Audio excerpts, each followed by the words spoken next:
3장에는요, 예수님께서 소아시아에 있는 7개의 교회에 쓰신 편지가 기록이 되어 있습니다. 7개라는 것은 완전한 그 수를 의미하는데요. 우리가 생각을 해보면 이 7개의 교회는 대표성을 가지고 있는 것이죠. 이 땅의 모든 그 교회들에게 주시는 예수님의 메시지다라는 거예요. 이 예수님께서 7개의 교회에 쓰신 편지에는 패턴이 있는데요. 첫 번째로는 편지를 쓰신 그 예수님에 대한 수식이 기록되어 있습니다. 그리고 그 해당 교회에 대한 칭찬 또는 책망의 메시지가 담겨 있고요. 또 그에 따른 약속과 경고의 메시지도 함께 기록이 되어 있습니다. 오늘은 세 번째로 그 버가모 교회라는 곳인데요. 이 버가모 교회는 칭찬도 듣고 책망도 들은 교회입니다. 그러면 이 버가모 교회가 있었던 이 버가모라는 곳이 어떠한 곳인지 한번 먼저 생각을 해보면요. 이 버가모는 도시예요, 도시. 지금 그 튀르키예죠, 터키의 북서쪽에 있는 도시인데요. 현재 지명은 버가모가 아니고 베르가마라고 합니다. 베르가마. 지금은 좀 작은 도시예요. 그런데 당시에는 매우 큰 도시였다라는 거예요. 고대 그리스 문학 중에 가장 오래된 것 중에 하나가 일리아드라는 것인데요. 그 일리아드에 트로이 전쟁이 기록이 되어 있습니다. 트로이 전쟁, 트로이라는 영화도 있었고요. 이 트로이 전쟁을 보면은 어떤 장면이 있냐 하면은요, 그리스 연합군인 아킬레우스라고도 하는데, 아킬레스 장군과 또 트로이 왕가의 왕자였었던 헥토르 장군 둘이서 이제 결투를 하는 장면이 나옵니다. 결과적으로는 아킬레우스가 승리를 하게 되죠. 당시에는요, 이 전사한 장수의 아내를 전리품으로 취하는 그런 문화가 있었는데요. 이 헥토르는 이제 아킬레스에 의해서 죽게 된 거죠. 그러니까 헥토르의 아내를 이 그리스 연합군이 전리품으로 취하면서 이를 누구에게 바쳤느냐 하면은 아킬레스 아들 중에 한 명에게 그 헥토르의 아내를 전리품으로 바친 거예요. 그래서 이 아킬레스의 아들과 헥토르의 아내가 결혼을 해서 아들들을 낳았는데, 그 아들들 중에 한 명의 이름이 페르가모스.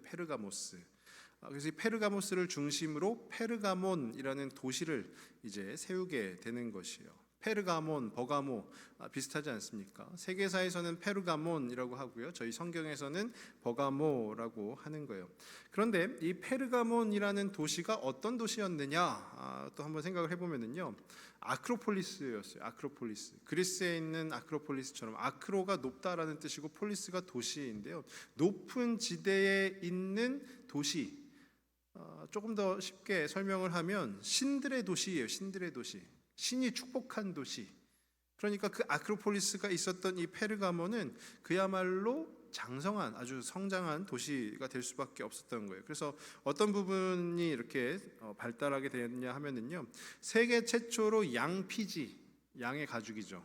양의 가죽으로 만든, 어떻게 보면 종이와도 같은 것. 그래서 양피지를 발명하게 됐어요. 그러니까 이제 그런 책들을 많이 만들어낼 수가 있는 것이죠. 책들을 많이 만들어내다 보니까요, 이 페르가몬에 도서관이 하나 있었는데, 그 당시, 그 고대 사회 당시에 그 도서관에 20만 권의 장서를 가지고 있었다라고 합니다. 어마어마한 거죠. 저희가 알고 있는 성경 속에 등장하는 에베소에 있는 도서관은 2만 권 정도의 장서가 있었는데, 이 페르가몬에 있는 도서관에는 20만 권에 달하는 어마어마한 양의 그 책들이, 지식이 담겨 있는 책들이 있었다라는 거예요. 또 하나는 세계 최초의 병원이 이 페르가몬에서 시작이 되었는데, 저희 의학의 아버지라고 하는 히포크라테스가 있죠. 그 히포크라테스가 이 페르가몬에서 의학 활동을 했었다라는 거예요. 그러니까요, 이 페르가몬이라는 도시 자체는 어떻습니까? 자부심이 있는 도시인 것이죠. 자부심이 있어요. 그리고 엘리트들이 모여 있는 것 아니겠습니까? 그 당시에 책을 읽을 수 있는 것만으로도 엘리트일 텐데, 그 도서관이 있고 많은 책들이 있고 그 책들을 만들어내고 그 책들을 통해서 여러 석학들이 공부를 하고요, 또 병원이 있고 그 병원에서 의학 활동들을 하게 되고 하니까, 어떻게 보면 머리가 똑똑하다 하는, 좀 지혜가 있다, 지식이 있다라고 하는 이들이 모여 있는 도시가 바로 페르가몬인 것이에요. 그러니까 그 도시에 세워진 교회가 바로 오늘 저희가 살펴보는 이 버가모 교회라는 것입니다. 그래서 본문으로 좀 더 들어가서 먼저 예수님에 대한 수식이 있다라고 설명을 드렸는데요. 12절에 보니까 예수님에 대해서 이렇게 표현을 하고 있어요. 좌우의 날선검을 가지신 이라고 해요. 좌우의 날선검을 가지신 이.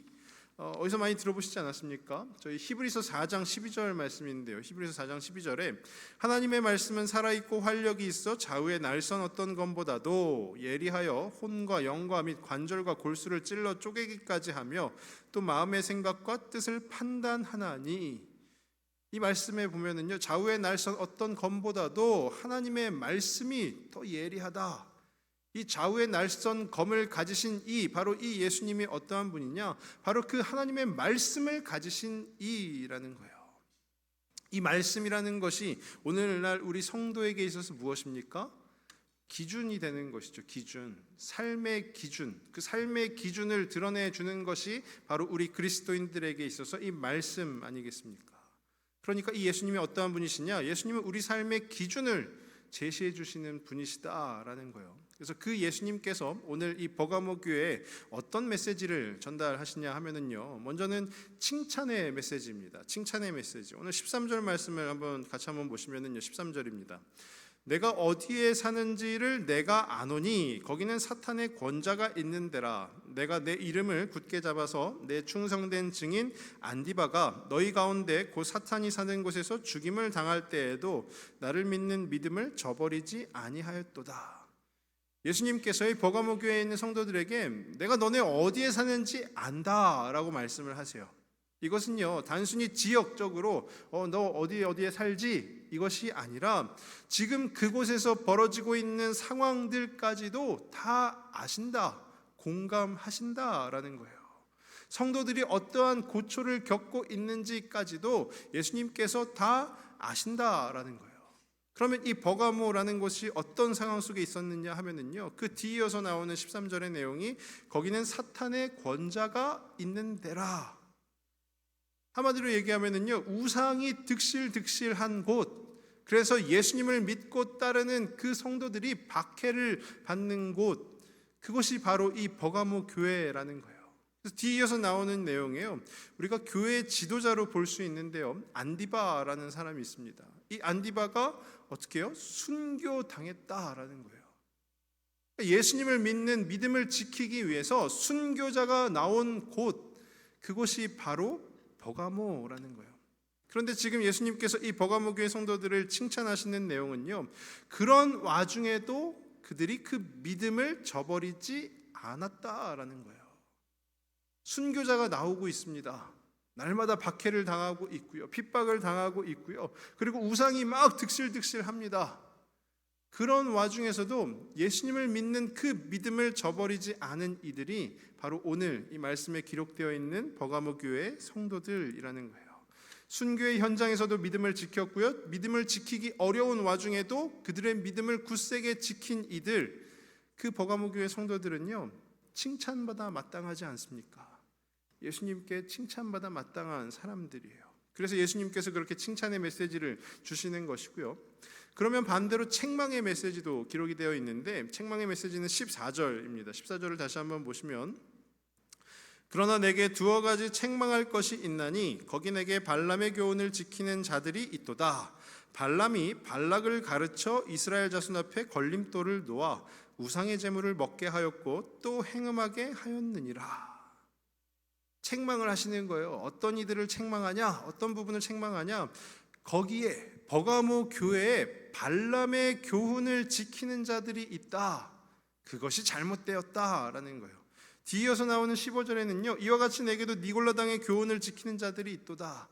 14절에서는 발람의 교훈을 지키는 자들이 있다. 그것이 잘못되었다. 15절에서는요, 니골라당의 교훈을 지키는 자들이 있다. 그들도 잘못되었다. 동일한 거예요. 발람의 교훈이나 니골라당의 교훈을 지키는 것 동일하다고 볼 수 있는데요. 정리하면은 믿음 생활을 너희가 잘 하고 있지만, 그 버가모 교회 성도들이 믿음 생활을 잘 하고 있지만 그 발람의 교훈, 니골라당의 교훈을 지키면서 잘못된 길로 가고 있다라는 거예요. 그러면 이 발람의 교훈이 과연 무엇인가 저희가 한번 생각을 해보면, 발람은 구약에 나오는 선지자입니다. 그런데 저희가 알고 있는 이사야, 예레미야 같은 선지자가 아니라 이교 선지자예요. 이교 선지자. 그런데 말씀은 표현하기를 그 발람 또한 하나님의 음성을 듣는다라고 하고 있어요. 그런데 이 발람은 결과적으로 어떻게 되냐면요, 하나님을 경외하여 하나님을 두려워하긴 하였으나 결국 모압 왕 발락의 그 물질의 눈이 어두워서 이스라엘을 우상에게로 이끈 인물이 바로 이 발람이라는 거예요. 발람. 이 발람이라는 사람의 스토리는 민수기 22장에서 25장에 잘 기록이 되어 있는데요, 이스라엘 백성들이 광야의 여정을 하고 있죠. 광야의 여정을 하는 중에 결과적으로 이스라엘 백성들이 가는 곳이 어디입니까? 가나안 땅이에요. 가나안 땅. 그런데 이스라엘 백성들이 아모리 족속을 섬멸하거든요. 그의 가나안 땅에 있던 모압의 왕 발락이라는 사람이, 이게 발람과 발락 이름이 헷갈리는데요, 모압의 왕은 발락이고요, 또 이교 선지자는 발람입니다. 발람. 이 모압의 왕 발락이 두려운 거예요. 아니, 이스라엘이 저렇게 사람도 많고, 야, 아모리 족속을 섬멸했어? 이제 우리 차례인가? 하면서 점점 두려워지기 시작한 거예요. 그러면서 발람을 찾은 거예요. 발람을 왜 찾았냐 하면, 이가 하나님의 음성을 듣고 하나님께 요청하는 선지자이니 모압을 위해서 하나님께서 이스라엘을 저주해달라, 그것을 요청하기 위해서 이 발람이라는 선지자를 찾은 거예요. 그래서 첫 번째로 사신들을 보내는데요, 이 사신들을 보내는데 그냥 빈손으로 보내는 것이 아니라 민수기 22장 7절에 보면은요, 그들이 손에 복채를 가지고 떠나라는 구절이 있어요. 손에 복채. 이 복채라는 것이 무엇입니까? 점집에 갔을 때 내놓는 돈이 복채인 것이죠. 그러니까 이 발람은 어떻게 보면은 그냥 평범한 선지자가 아니라 그냥 이교 선지자라는 것을 여기에서도 알 수가 있는 것이죠. 그런데 첫 번째로 왔던 사신들이 이제 모압 왕 발락이 함께 오기를 청합니다라고 했더니 이 발람이 하루를 기다리시오라는 거예요. 그러니까 왜 기다리느냐? 하나님의 음성을 들어야 되니까 시간이 필요했던 것이죠. 그런데 그 음성 가운데 하나님께서 뭐라고 하시냐면, 너 거기 가지 마라라고 해요. 너 거기 가지 마라. 그래서 발람이 첫 번째로 왔던 사신들에게는 나는 못 갑니다라고 해서 그들을 돌려보내요. 그랬는데 모압 왕 발락이 이에 더 높은 이들로 구성이 된 사신들을 또 보냅니다. 말씀 가운데 기록은 안 되어 있지만은요, 이들 손에 첫 번째 갈 때도 복채를 가지고 떠나라고 했는데 두 번째 갈 때 더 높은 사람들이 가는데 그 복채라는 것을 더 두둑히 챙겨가지 않았겠습니까? 그리고 그것을 발람의 앞에서 보여주지 않았겠을까요? 그런데 발람은요, 다시 하루를 기다리시오라고 해요. 근데 그러면서 하나님께서 이번에는 너 같이 가라 하시는 거죠. 그래서 같이 가게 되는 거예요. 거기서부터 이제 발람의 교훈이 시작이 되는 것입니다. 그런데 저희는 한번 주목해 볼 것이요, 하나님이 왜 이랬다 저랬다 하셨을까라는 거예요. 처음엔 가지 마라 라고 하셨다가 그 다음에는 왜 가라 라고 하셨을까? 저는 말씀을 묵상하면서 이것은 하나님의 관점으로 해석하기보다는 발람의 관점에서 해석하는 것이 타당하다라는 생각을 하게 됐어요. 그 한 부분인 민수기 22장 19절인데요. 민수기 22장 19절 말씀을 보시면, 그런즉 이제 너희도 이 밤에 여기서 유숙하라. 두 번째로 사신들이 왔을 때요, 그런즉 이제 너희도 여기에 하루 기다려라 라는 거, 기다려라. 그러면서 이어서 발람이 하는 이야기가 뭐냐면요, 여호와께서 내게 무슨 말씀을 더 하실는지 알아보리라 라는 거예요.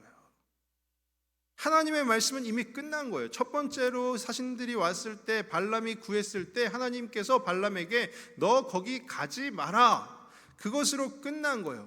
그런데 발람은 뭐라고 하냐면요, 말씀을 더 하실는지, 하나님이 나에게 더 하실 말씀이 있으신지 내가 한번 알아보겠다라는 거예요.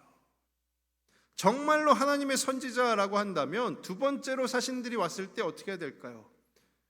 이미 하나님께서 결정을 내리신 거 아닙니까? 이미 하나님께서 나보고 가지 말라고 하시지 않았습니까? 다시 돌아가시오 라고 해야 되는데, 그 두 번째로 온 사신들을 하루를 더 유숙하게 하면서 하나님께서 나에게 더할 말씀이 있으신지 내가 한번 찾아보겠다라는 거예요. 하나님이 바뀌신 것입니까? 하나님이 바뀌신 것이 아니라 자기의 생각이 이제 거기에 들어가기 시작한 것이죠. 왜 그럴까요? 그 사신들의 손에는 아주 두둑한 그 재물이 있었거든요. 그것을 보니 발람이 그들을 그냥 가시오 할 수가 없었던 거예요. 자기의 생각대로, 자기의 고집대로 하나님의 뜻인가 보다 하면서 이제 가게 되는 것이죠.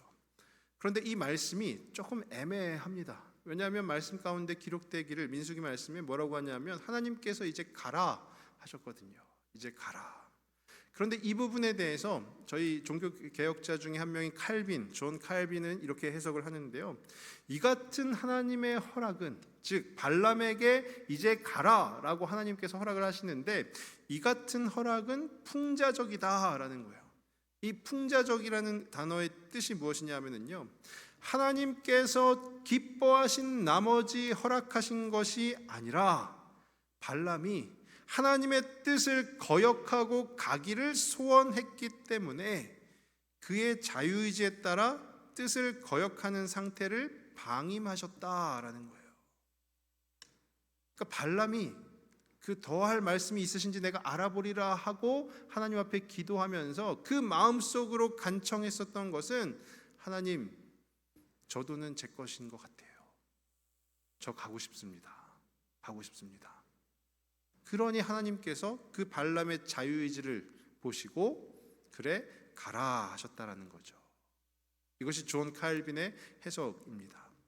마치 우리가 알고 있는 요나 선지자가 하나님께서 니느웨로 가라 하시는데, 아니 어떻게 원수의 땅에 갑니까? 나는 안 갑니다 하고 마침 욥바로 내려갔을 때 무엇을 만나죠? 다시스로 가는, 정반대 방향으로 가는 배를 만나서 거봐, 이게 하나님의 뜻이야 생각했던 것처럼 오늘 이 말씀 속에 나오는 발람도 그래 하나님이 가라고 하신 거야 그렇게 생각을 했다라는 것이죠. 그것은 하나님께서 기뻐하셔서 정하신 뜻이 아니라 발람이 그 재물에 눈이 어두워서 하나님, 저 이쪽으로 가고 싶어요 했던 그 발람의 자유의지를 하나님께서 방임하신 것이다 라는 거예요.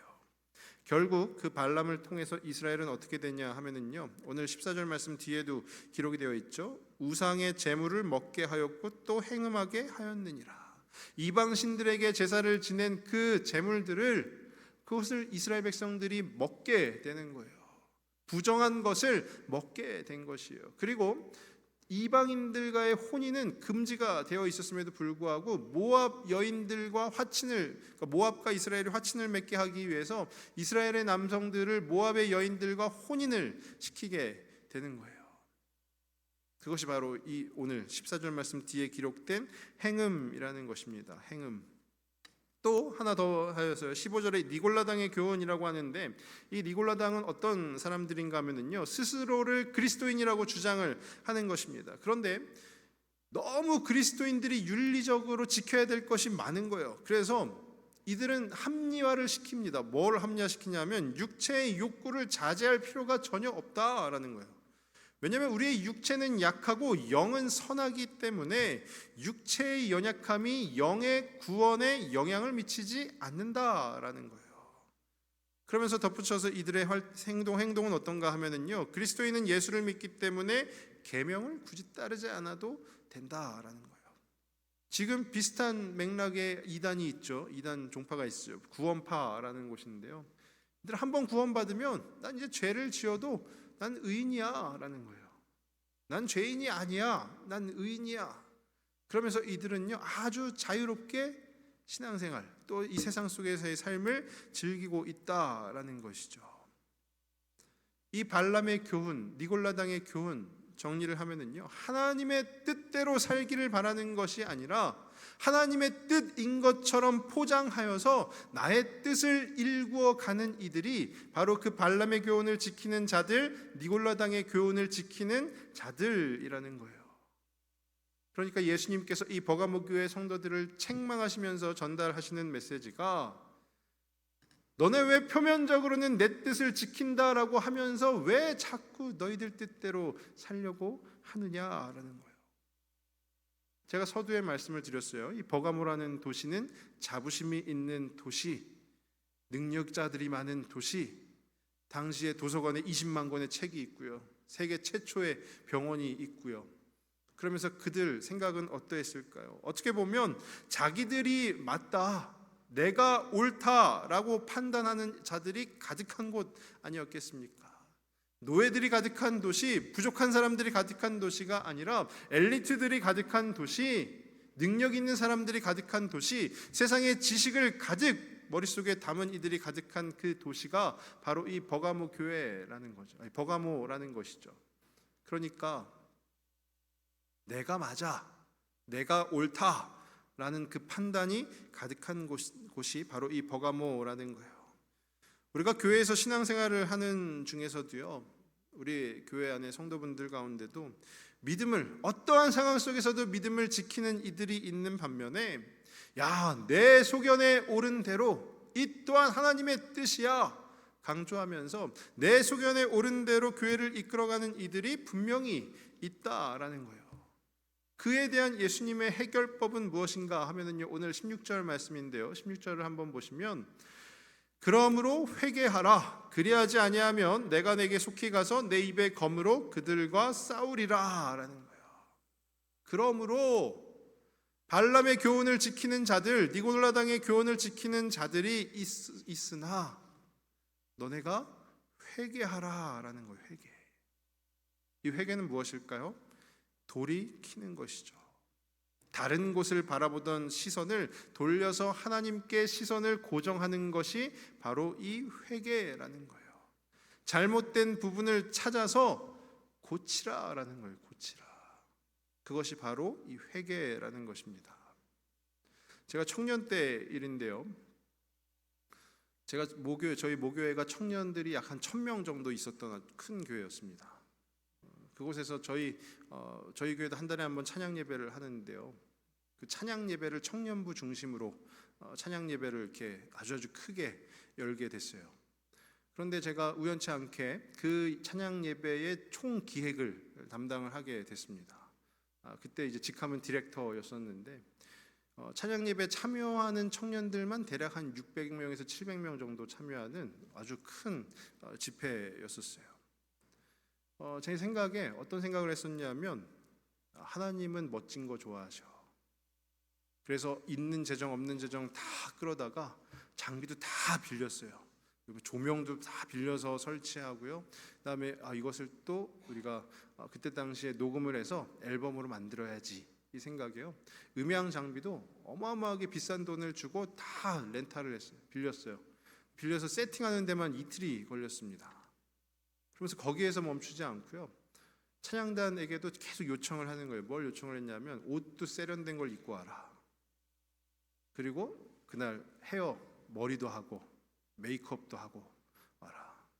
그래서 이거를 막 영상으로도 다 촬영을 해가지고 기록으로 다 남길 것이다. 저는 그렇게 아주 멋있게 예배를 드리면 하나님께서 좋아하실 것이다 생각을 했었어요.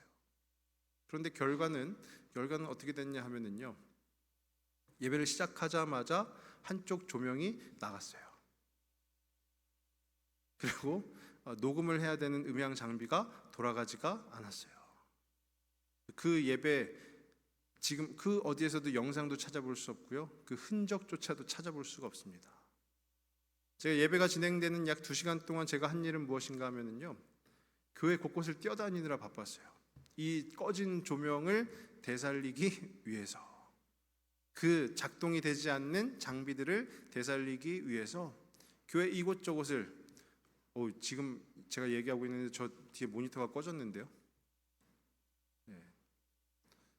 깜짝 놀랐습니다. 지금 모니터가 갑자기 꺼져가지고요. 네. 그것들을 되살리기 위해서 저는 예배를 드렸다라기보다 어떻게 해서든지 이거를 완수해내야 돼, 그 마음으로 그 예배에 임했던 것이죠. 하나님께서는 아주 보기 좋게 저를, 이런 표현은 굉장히 죄송한 표현이지만, 저를 먹이신 거죠. 내가 원하는 건 그게 아니야 라는 거예요. 저는 청년들에게도 계속 설파했습니다. 뭐라고 했냐면 우리가 이렇게 하면 하나님께서 좋아하실 거야. 우리가 이렇게 멋들어지게 앞에 서면 하나님께서 좋아하실 거야. 하나님께서 기뻐하실 거야. 그런데 하나님께서는요, 내가 원하는 건 그런 게 아니야. 저는 그 예배를 드린 이후에 약 1년 넘게 예배가 무엇이지? 예배가 무엇일까? 고민하는 시간을 가졌습니다. 아직도 잘 모르겠어요. 정말 하나님께서 기뻐하시는 예배가 무엇일까? 아직도 잘 모르겠어요. 그렇지만 한 가지 분명한 건 무엇인가 하면요, 예배를 임할 때마다, 예배에 올 때마다 하나님, 이 예배가 제가 원하는 예배가 아니라 하나님께서 원하시는 예배가 될 수 있도록 저를 사용하여 주십시오. 기도하고 또 기도하는 거예요. 우리의 삶은 어떻습니까? 우리 성도님들은 우리의 삶 속에서 야, 이렇게 하면 하나님께서 좋아하실 거야. 야, 이렇게 하면 하나님께서 원하시는 걸 이루어갈 수 있을 거야. 라고 하면서 우리의 가족들 혹은 내 자신을 혹여라도 채찍질하는 부분이 없으신가요? 우리는 분명히 여쭤봐야 되는 거예요. 무엇을 여쭤봐야 되냐면 하나님의 뜻은 무엇입니까? 하나님의 뜻이 무엇입니까? 그것을 여쭈어보는 저와 우리 모든 성도분들이 되실 수 있길 바랍니다. 그래서 하나님의 뜻을 찾고 또 구하면서 그렇게 회개해야 되는 거예요. 우리의 시선이 잘못된 곳에 있었다면 그것을 되돌려서 다시금 하나님을 바라보는 그 하나님께 시선을 고정하는 그 회개를 이루어 가야 된다라는 것입니다. 그렇게 회개하는 자들에게 예수님께서 약속의 메시지를 전하여 주시는데요. 오늘 17절 말씀인데요. 17절에 회개하는 이들에게 약속의 메시지로 2개를 주신다라고 해요. 무엇을 주시는가 하면은요, 첫 번째는 감추었던 만나, 두 번째는 흰 돌이에요. 이 감추었던 만나라는 것은 무엇이냐 하면 언약궤에는요, 모세가 호렙산에서 받은 그 2 돌판만 들어있었던 것이 아니라 거기에 만나의 항아리도 들어있었어요. 그 만나 항아리를 왜 거기에 넣었느냐? 나중에 후손들을 위해서 이스라엘 백성들이 거기에 만나 항아리를 넣은 거예요. 그런데 솔로몬의 성전이 파괴가 되면서 그 만나 항아리가 사라져 버립니다. 그리고 장차 메시아 왕국이 도래했을 때 그때 그 만나 항아리도 공개가 된다라는 것이 바로 이때 당시 유대인들의 전설이었어요. 전설. 그 감추었던 만나는 뭐죠? 그들이 그토록 원했었던 메시아 왕국이 도래했을 때 그때 우리가 다시금 찾고 그 하나님의 일하심을 목도할 수 있는 것, 그 매개체가 되는 것이 바로 이 감추었던 만나라는 거예요. 만나라는 것 자체가 무엇입니까? 광야 생활을 하면서 하루하루 생명을 유지시켰었던 그 세상에는 없는 음식이잖아요. 하나님의 일하시는 음식, 사람이 결코 만들어낼 수 없는 것이 바로 그 만나 아닙니까? 그런데 예수님께서는 그 만나를 그렇게 회개하는 자들에게 주신다라는 거예요. 두 번째로 주시는 흰돌은 무엇이냐 하면요, 보통 운동선수가 경기에서 이기면 상으로 흰돌을 주었어요. 그리고 그 돌은요, 승리자의 축하 행사에 입장할 수 있는 입장권과 같은 역할을 했다라는 거예요. 이 땅에서 승리한 이들이 그 영원한 나라에 들어갈 수 있는 그 입장권이 바로 오늘 이 말씀 가운데 기록된 흰 돌이라는 거예요. 그 감추었던 만나와 흰 돌을 얻는 것이 무엇입니까? 영광이죠, 영광. 그 영광을 누리려면 어떻게 해야 되느냐? 회개해야 된다라는 거예요. 이 회개는 단순히 하나님 저희가 잘못했습니다, 용서해 주세요가 아니라 우리의 모든 시선을 그 세상을 향하고 있었던, 또 다른 그 어떤 무엇을 바라보고 있었던, 내 마음속에 내 뜻을 펼치고자 했었던 그 모든 것들을 다 접어두고 하나님께로 그 시선을 고정하는 것, 그것이 바로 진정한 회개라는 것입니다. 저는 간절히 바라기는 저와 우리 모든 성도분들이 그 회개를 이루어갈 수 있기를 간절히 바랍니다. 그 하나님 앞에 회개함으로 나아가서 그 감추었던 만나, 그 흰돌을 받아 그 영광의 자리에까지 나아가는 저와 우리 모든 성도님들 되시길 주님의 이름으로 축원합니다. 이 시간에 저희 찬양 한 곡 하고요, 기도하도록